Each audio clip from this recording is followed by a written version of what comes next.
रूस की तैयारियों के बीच में यूक्रेन के प्रधानमंत्री ने देश के नाम संबोधन में कहा कि कोई भी मुल्क गोला और बारूद से नहीं बल्कि डर और खौफ की वजह से तबाह हो जाता है। ऐसे में यूक्रेन के लोगों को अब निडर होने की जरूरत है। जंग में घिरे यूक्रेन के प्रधानमंत्री डेनिस शेमिहल ने अपने देश के नागरिकों को संबोधित किया और अपने मुल्क की सरकार और सेना पर भरोसा रखने की अपील की।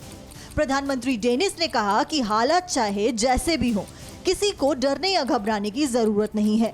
प्रधानमंत्री डेनिस ने लोगों का हौसला बढ़ाते हुए कहा कि ये 2014 वाला यूक्रेन नहीं है, बल्कि अब उसकी स्थिति पहले से कई ज्यादा मजबूत है। डेनिस ने कहा कि ये जंग सिर्फ मैदान तक सीमित नहीं रहेगी। इस जंग से पूरे यूरोप में गैस की क्राइसिस शुरू होगी और सरकारी तंत्र पर साइबर हमले भी हो सकते हैं। लेकिन सबसे खतरनाक वो जानकारी होगी जिसमें सच्चाई नहीं होगी। ऐसे में लोगों को संयम से काम लेना होगा। यूक्रेन के प्रधानमंत्री ने अपने नागरिकों का हौसला बुलंद करते हुए कहा कि कोई भी देश जितना गन और टैंक से बर्बाद नहीं होता है, उससे ज्यादा डर और खौफ से तबाह होता है। यूक्रेन के प्रधानमंत्री की ये हौसला अफजाई जमीन पर भी दिख रही है। यूक्रेन का आम नागरिक ना तो डरा हुआ है और ना ही उसके माथे पर जंग की शिकन नजर आ रही है। परवाह देश की, सोमवार से शुक्रवार रात 10 बजे TV9 भारतवर्ष पर।